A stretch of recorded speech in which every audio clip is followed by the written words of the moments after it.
The Time Machine by H.G. Wells. Chapter 5.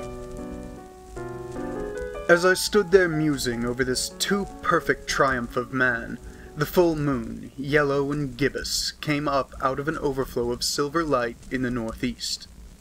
The brittle little figures ceased to move about below, a noiseless owl flitted by, and I shivered with the chill of the night.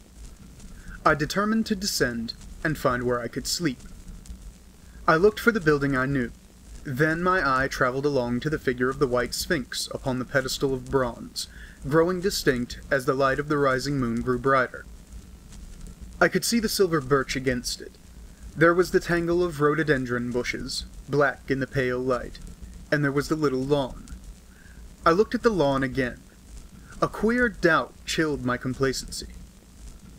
No, said I stoutly to myself. That was not the lawn. But it was the lawn, for the white leprous face of the Sphinx was towards it. Can you imagine what I felt as this conviction came home to me? But you cannot. The time machine was gone. At once, like a lash across the face, came the possibility of losing my own age, of being left helpless in this strange new world. The bare thought of it was an actual physical sensation. I could feel it grip me at the throat and stop my breathing. In another moment I was in a passion of fear and running with great leaping strides down the slope. Once I fell headlong and cut my face. I lost no time in staunching the blood, but jumped up and ran on, with a warm trickle down my cheek and chin. All the time I ran I was saying to myself, "They have moved it a little, pushed it under the bushes out of the way." Nevertheless I ran with all my might. All the time, with the certainty that sometimes comes with excessive dread, I knew that such assurance was folly, knew instinctively that the machine was removed out of my reach.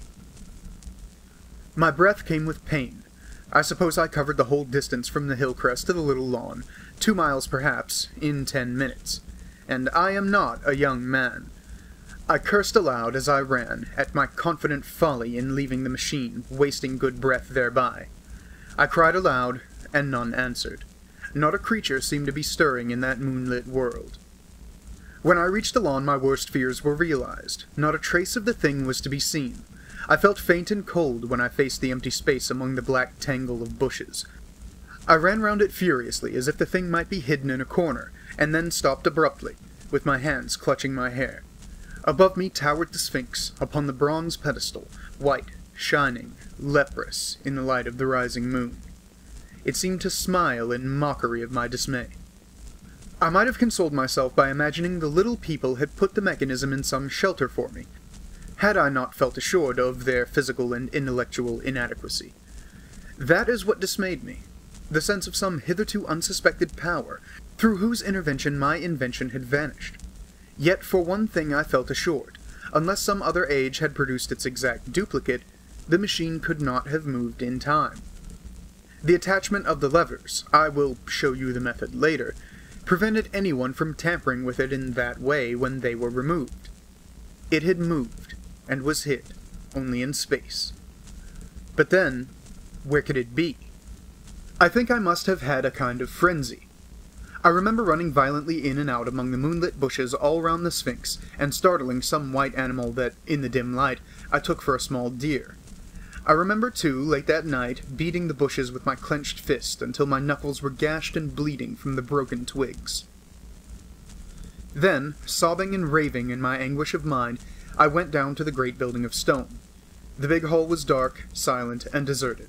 I slipped on the uneven floor and fell over one of the malachite tables, almost breaking my shin. I lit a match and went on past the dusty curtains, of which I have told you.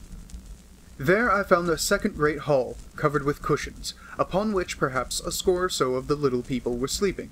I have no doubt they found my appearance strange enough, coming suddenly out of the quiet darkness with inarticulate noises and the splutter and flare of a match. For they had forgotten about matches. "Where is my time machine?" I began, bawling like an angry child, laying hands upon them and shaking them up together. It must have been very queer to them. Some laughed, most of them looked sorely frightened. When I saw them standing round me, it came into my head that I was doing as foolish a thing as it was possible for me to do under the circumstances, in trying to revive the sensation of fear. For, reasoning from their daylight behavior, I thought that fear must be forgotten. Abruptly, I dashed down the match, and knocking one of the people over in my course, went blundering across the big dining hall again, out under the moonlight. I heard cries of terror and their little feet running and stumbling this way and that.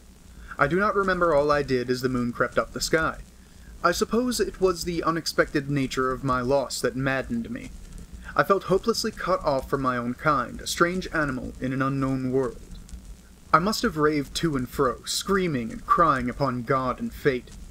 I have a memory of horrible fatigue as the long night of despair wore away, of looking in this impossible place and that, of groping among moonlit ruins and touching strange creatures in the black shadows, at last, of lying on the ground near the Sphinx and weeping with absolute wretchedness. I had nothing left but misery. Then I slept, and when I woke again, it was full day, and a couple of sparrows were hopping round me on the turf within reach of my arm. I sat up in the freshness of the morning, trying to remember how I had got there, and why I had such a profound sense of desertion and despair. Then things came clear in my mind. With the plain, reasonable daylight, I could look my circumstances fairly in the face. I saw the wild folly of my frenzy overnight, and I could reason with myself. Suppose the worst, I said. Suppose the machine altogether lost, perhaps destroyed. It behooves me to be calm and patient, to learn the way of the people, to get a clear idea of the method of my loss, and the means of getting materials and tools, so that in the end, perhaps, I may make another. That would be my only hope, perhaps, but better than despair. And, after all, it was a beautiful and curious world. But probably the machine has only been taken away. Still, I must be calm and patient, find its hiding place, and recover it by force or cunning. And with that I scrambled to my feet and looked about me, wondering where I could bathe. I felt weary, stiff, and travel-soiled. The freshness of the morning made me desire an equal freshness. I had exhausted my emotion. Indeed, as I went about my business, I found myself wondering at my intense excitement overnight. I made a careful examination of the ground about the little lawn. I wasted some time in futile questionings, conveyed as well as I was able to such of the little people as came by.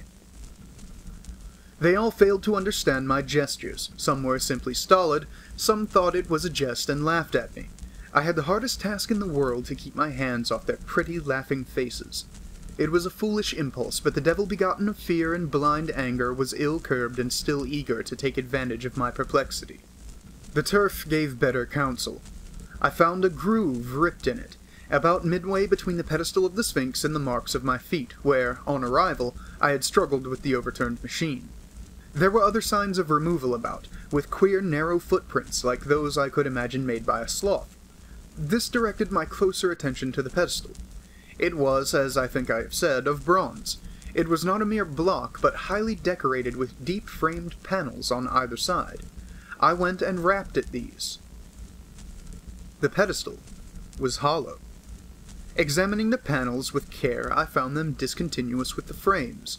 There were no handles or keyholes, but possibly the panels, if they were doors as I supposed them, opened from within. One thing was clear enough to my mind. It took no very great mental effort to infer that my time machine was inside that pedestal. But how it got there was a different problem. I saw the heads of two orange-clad people coming through the bushes and under some blossom-covered apple trees towards me. I turned smiling to them and beckoned them to me.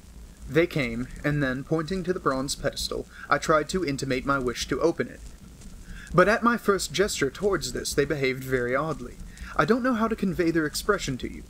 Suppose you were to use a grossly improper gesture to a delicate-minded woman. It is how she would look. They went off as if they had received the last possible insult. I tried a sweet-looking little chap in white next, with exactly the same result. Somehow his manner made me feel ashamed of myself, but, as you know, I wanted the time machine, and I tried him once more. As he turned off like the others, my temper got the better of me. In 3 strides I was after him, had him by the loose part of his robe around the neck, and began dragging him towards the Sphinx. Then I saw the horror and repugnance of his face, and all of a sudden I let him go. But I was not beaten yet. I banged with my fist at the bronze panels. I thought I heard something stir inside. To be explicit, I thought I heard a sound like a chuckle, but I must have been mistaken. Then I got a big pebble from the river, and came and hammered till I had flattened a coil in the decorations and the verdigris came off in powdery flakes. The delicate little people must have heard me hammering in gusty outbreaks a mile away on either hand, but nothing came of it. I saw a crowd of them upon the slopes, looking furtively at me. At last, hot and tired, I sat down to watch the place. But I was too restless to watch long. I am too occidental for a long vigil. I could work at a problem for years, but to wait inactive for 24 hours, that is another matter. I got up after a time and began walking aimlessly through the bushes towards the hill again. Patience, I said to myself. If you want your machine again, you must leave that Sphinx alone. If they mean to take your machine away, it's little good you're wrecking their bronze panels, and if they don't, you will get it back as soon as you can ask for it. To sit among all those unknown things before a puzzle like that is hopeless. That way lies monomania. Face this world, learn its ways, watch it. Be careful of too hasty guesses at its meaning. In the end, you will find clues to it all. Then suddenly the humor of the situation came into my mind. The thought of the years I had spent in study and toil to get into the future age, and now my passion of anxiety to get out of it. I had made myself the most complicated and the most hopeless trap that ever a man devised. Although it was at my own expense, I could not help myself. I laughed aloud. Going through the big palace, it seemed to me that the little people avoided me. It may have been my fancy, or it may have had something to do with my hammering at the gates of bronze. Yet I felt tolerably sure of the avoidance. I was careful, however, to show no concern and to abstain from any pursuit of them, and in the course of a day or two things got back to the old footing. I made what progress I could in the language, and in addition I pushed my explorations here and there. Either I missed some subtle point or their language was excessively simple, almost exclusively composed of concrete substantives and verbs. There seemed to be few, if any, abstract terms, or little use of figurative language. Their sentences were usually simple and of 2 words, and I failed to convey or understand any but the simplest propositions. I determined to put the thought of my time machine and the mystery of the bronze doors under the Sphinx as much as possible in a corner of memory, until my growing knowledge would lead me back to them in a natural way. Yet a certain feeling, you may understand, tethered me in a circle of a few miles round the point of my arrival.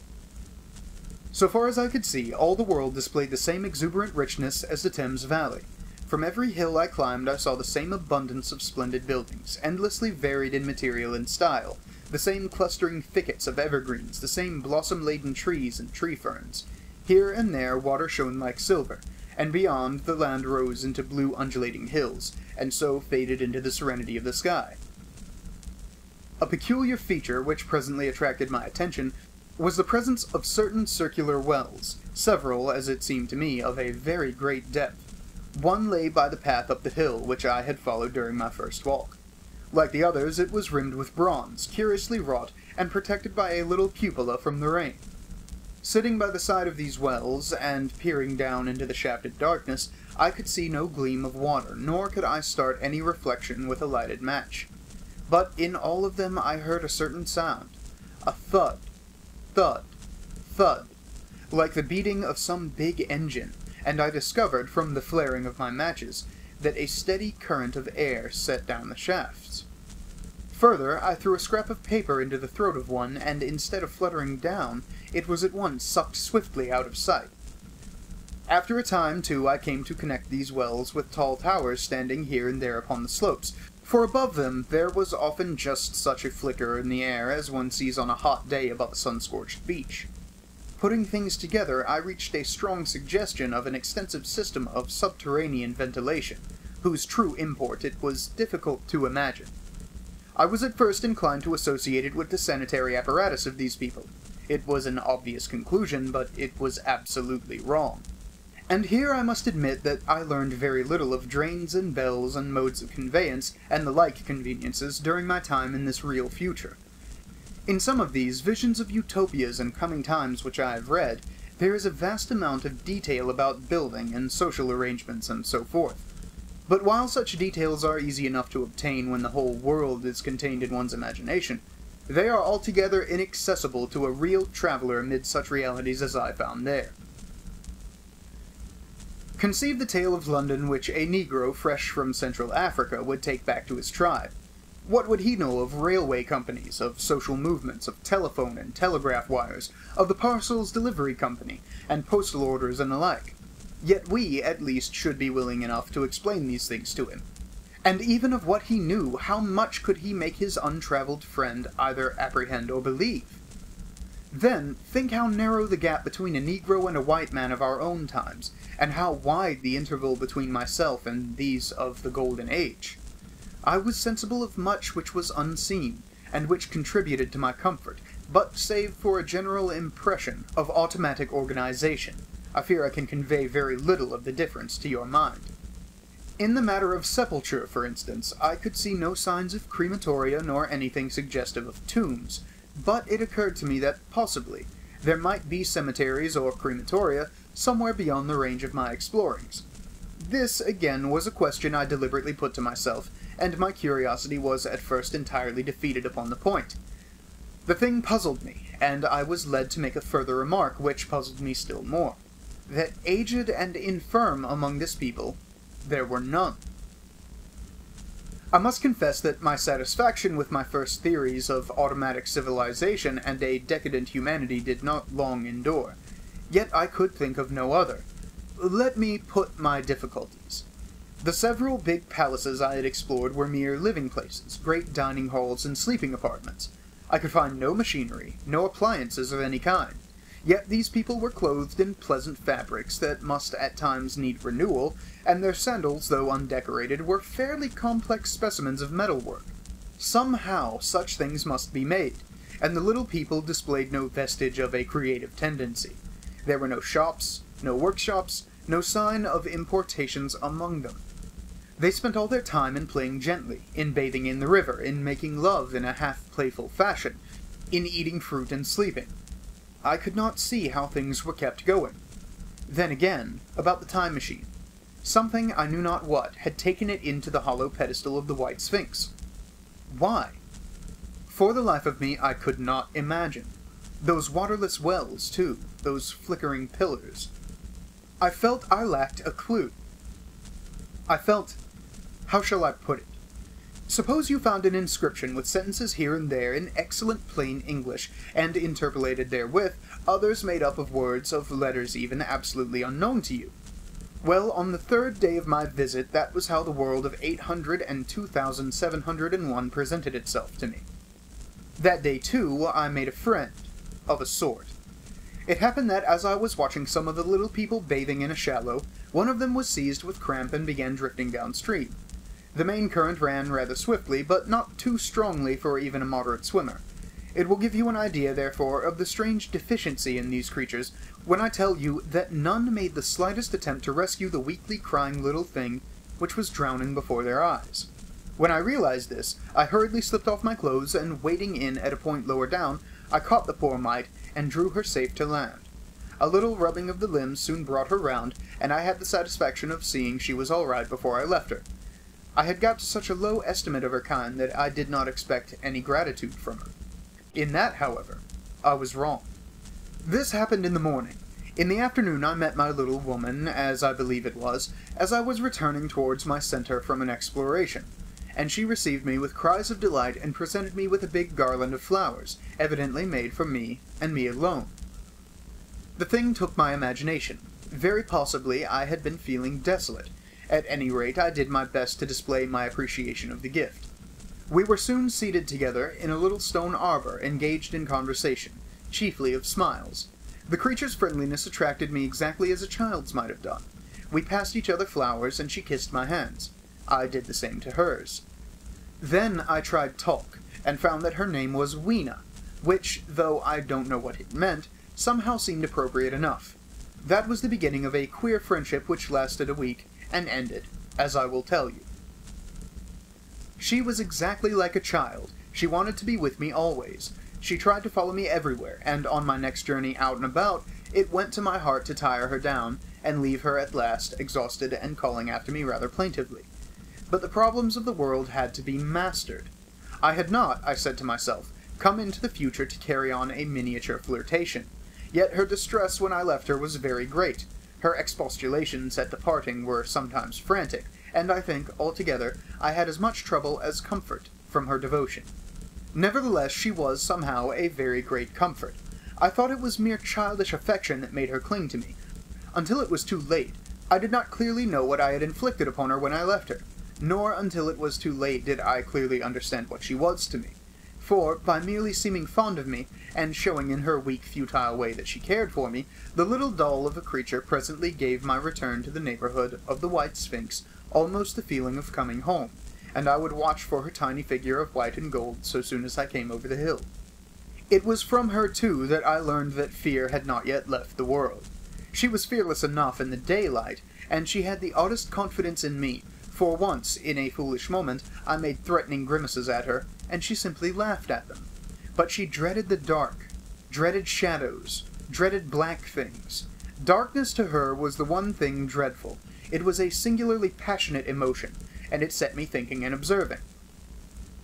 I discovered then, among other things, that these little people gathered into the great houses after dark, and slept in droves. To enter upon them without a light was to put them into a tumult of apprehension. I never found one out of doors, or one sleeping alone within doors after dark. Yet I was still such a blockhead that I missed the lesson of that fear, and in spite of Weena's distress, I insisted upon sleeping away from these slumbering multitudes. It troubled her greatly, but in the end her odd affection for me triumphed, and for 5 of the nights of our acquaintance, including the last night of all, she slept with her head pillowed on my arm. But my story slips away from me as I speak of her. It must have been the night before her rescue that I was awakened about dawn. I had been restless, dreaming mostly disagreeably that I was drowned, and that sea anemones were feeling over my face with their soft palps. I woke with a start, and with an odd fancy that some greyish animal had just rushed out of the chamber. I tried to get to sleep again, but I felt restless and uncomfortable. It was that dim grey hour when things are just creeping out of darkness, when everything is colourless and clear-cut, and yet unreal. I got up and went down into the great hall, and so out upon the flagstones in front of the palace. I thought I would make a virtue of necessity, and see the sunrise. The moon was setting, and the dying moonlight and the first pallor of dawn were mingled in a ghastly half-light. The bushes were inky black, the ground a sombre grey, the sky colourless and cheerless. And up the hill I thought I could see ghosts. There several times as I scanned the slope I saw white figures. Twice I fancied I saw a solitary white ape-like creature running rather quickly up the hill, and once near the ruins I saw a leash of them carrying some dark body. They moved hastily. I did not see what became of them. It seemed that they vanished among the bushes. The dawn was still indistinct, you must understand. I was feeling that chill, uncertain, early morning feeling you may have known. I doubted my eyes. As the eastern sky grew brighter, and the light of the day came on, and its vivid colouring returned upon the world once more, I scanned the view keenly, but I saw no vestige of my white figures. They were mere creatures of the half-light. They must have been ghosts, I said. I wonder whence they dated. For a queer notion of Grant Allen's came into my head, and amused me. If each generation die and leave ghosts, he argued, the world at least will get overcrowded with them. On that theory, they would have grown innumerable some 800,000 years hence, and it was no great wonder to see 4 at once. But the jest was unsatisfying, and I was thinking of these figures all the morning, until Weena's rescue drove them out of my head. I associated them in some indefinite way with the white animal I had startled in my first passionate search for the time machine. But Weena was a pleasant substitute. Yet all the same, they were soon destined to take far deadlier possession of my mind. I think I have said how much hotter than our own was the weather of this golden age. I cannot account for it. It may be that the sun was hotter, or the earth nearer the sun. It is usual to assume that the sun will go on cooling steadily in the future, but people unfamiliar with such speculations as those of the younger Darwin forget that the planets must ultimately fall back one by one into the parent body. As these catastrophes occur, the sun will blaze with renewed energy, and it may be that some inner planet has suffered this fate. Whatever the reason, the fact remains that the sun was very much hotter than we know it. Well, one very hot morning, my 4th, I think, as I was seeking shelter from the heat and glare in a colossal ruin near the great house where I slept and fed, there happened this strange thing. Clambering among these heaps of masonry, I found a narrow gallery whose end and side windows were blocked by fallen masses of stone. By contrast with the brilliancy outside, it seemed at first impenetrably dark to me. I entered it groping, for the change from the light to blackness made spots of color swim before me. Suddenly, I halted spellbound. A pair of eyes, luminous by reflection against the daylight without, was watching me out of the darkness. The old instinctive dread of wild beasts came upon me. I clenched my hands and steadfastly looked into the glaring eyeballs. I was afraid to turn. Then the thought of the absolute security in which humanity appeared to be living came to my mind, and then I remembered that strange terror of the dark. Overcoming my fear to some extent, I advanced a step and spoke. I will admit that my voice was harsh and ill-controlled. I put my hand out and touched something soft. At once the eyes darted sideways, and something white ran past me. I turned with my heart in my mouth, and saw a queer little ape-like figure, its head held down in a peculiar manner, running across the sunlit space behind me. It blundered against a rock of granite, staggered aside, and in a moment was hidden in a black shadow beneath another pile of ruined masonry. My impression of it is, of course, imperfect, but I know it was a dull white, and had strange, large, grayish-red eyes. Also, that there was flaxen hair on its head and down its back. But as I say, it went too fast for me to see distinctly. I cannot even say whether it ran on all fours, or only with its forearms held very low. After an instant's pause, I followed it into the second heap of ruins. I could not find it at first, but, after a time in the profound obscurity, I came upon one of those well-like openings of which I have told you, half closed by a fallen pillar. A sudden thought came to me. Could this thing have vanished down the shaft? I lit a match, and looking down, I saw a small, white, moving creature, with large, bright eyes which regarded me steadfastly as it retreated. It made me shudder. It was so like a human spider. It was clambering down the wall, and now I saw for the first time a number of metal foot and hand rests forming a kind of ladder down the shaft.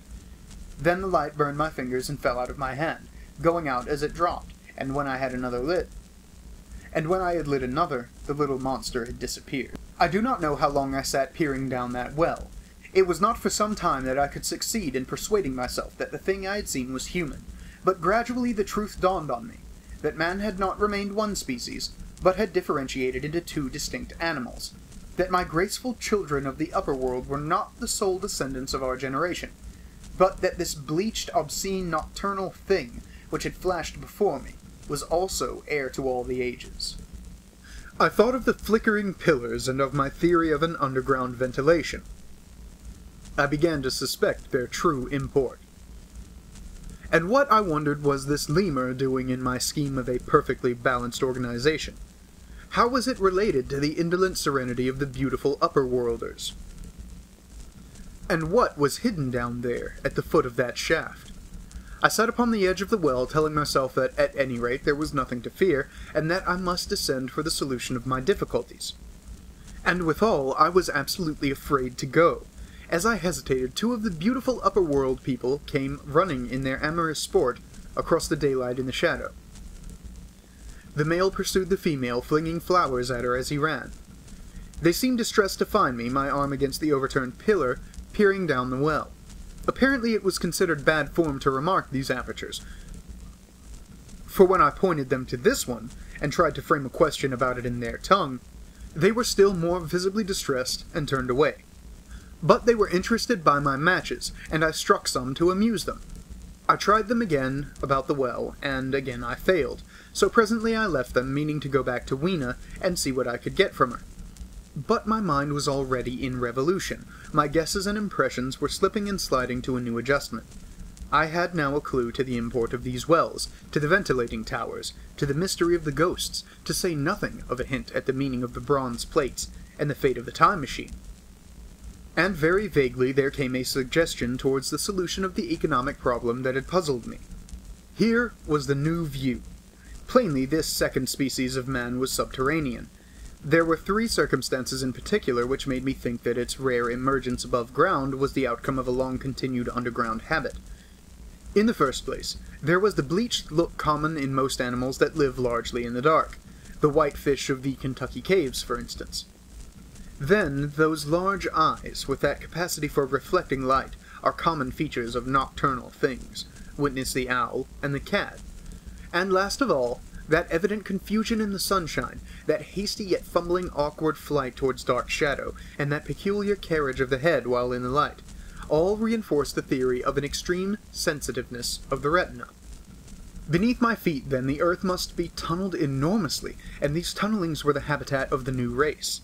The presence of ventilating shafts and wells along the hill slopes, everywhere in fact, except along the river valley, showed how universal were its ramifications. What so natural, then, as to assume that it was in this artificial underworld that such work as was necessary to the comfort of the daylight race was done? The notion was so plausible that I at once accepted it, and went on to assume the how of this splitting of the human species. I dare say you will anticipate the shape of my theory, though, for myself, I very soon felt that it fell far short of the truth. At first, proceeding from the problems of our own age, it seemed clear as daylight to me that the gradual widening of the present merely temporary and social differences between the capitalist and the laborer was the key to the whole position. No doubt it will seem grotesque enough to you, and wildly incredible, and yet even now there are existing circumstances to point that way. There is a tendency to utilize underground spaces for the less ornamental purposes of civilization. There is the Metropolitan Railway in London, for instance. There are new electric railways, there are subways, there are underground workrooms and restaurants, and they increase and multiply. Evidently, I thought, this tendency had increased till industry had gradually lost its birthright in the sky. I mean that it had gone deeper and deeper into larger and ever larger underground factories, spending a still increasing amount of its time therein, till, in the end, even now, does not an East End worker live in such artificial conditions as practically to be cut off from the natural surface of the earth? Again, the exclusive tendency of richer people, due no doubt to the increasing refinement of their education, and the widening gulf between them and the rude violence of the poor, is already leading to the closing, in their interest, of considerable portions of the surface of the land. About London, for instance, perhaps half the prettier country is shut in against intrusion, and this same widening gulf, which is due to the length and expense of the higher educational process, and the increased facilities for and temptations towards refined habits on part of the rich, will make that exchange between class and class, that promotion by intermarriage which at present retards the splitting of our species along lines of social stratification, less and less frequent. So, in the end, above ground you must have the haves, pursuing pleasure and comfort and beauty, and below ground the have-nots, the workers getting continually adapted to the conditions of their labor. Once they were there, they would no doubt have to pay rent, and not a little of it, for the ventilation of their caverns, and if they refused, they would starve or be suffocated for arrears. Such of them as were so constituted as to be miserable and rebellious would die, and, in the end, the balance being permanent, the survivors would become as well adapted to the conditions of underground life, and as happy in their way, as the upper world people were to theirs. As it seemed to me, the refined beauty and the etiolated pallor followed naturally enough. The great triumph of humanity I had dreamed of took a different shape in my mind. It had been no such triumph of moral education and general cooperation as I had imagined. Instead, I saw a real aristocracy, armed with a perfected science and working to a logical conclusion the industrial system of today. Its triumph had not been simply a triumph over nature, but a triumph over nature and the fellow man. This, I must warn you, was my theory at the time. I had no convenient cicerone in the pattern of utopian books. My explanation may be absolutely wrong. I still think it the most plausible one. But even on this supposition, the balanced civilization that was at last attained must have long since passed its zenith, and was now fallen far into decay. The too perfect security of the upper worlders had led them to a slow movement of degeneration, to a general dwindling in size, strength, and intelligence. That I could see clearly enough already. What had happened to the undergrounders I did not yet suspect, but from what I had seen of the Morlocks, that, by the by, was the name by which these creatures were called, I could imagine that the modification of the human type was even far more profound than among the Eloi, the beautiful race that I already knew. Then came troublesome doubts. Why had the Morlocks taken my time machine? For I felt sure it was they who had taken it. Why, too, if the Eloi were masters, could they not restore the machine to me? And why were they so terribly afraid of the dark? I proceeded, as I have said, to question Weena about this underworld, but here again I was disappointed. At first she would not understand my questions, and presently she refused to answer them. She shivered as though the topic was unendurable, and when I pressed her, perhaps a little harshly, she burst into tears. They were the only tears, except my own, I ever saw in that golden age. When I saw them, I ceased abruptly to trouble about the Morlocks, and was concerned only in banishing these signs of the human inheritance from Weena's eyes. And very soon she was smiling and clapping her hands, while I solemnly burned a match.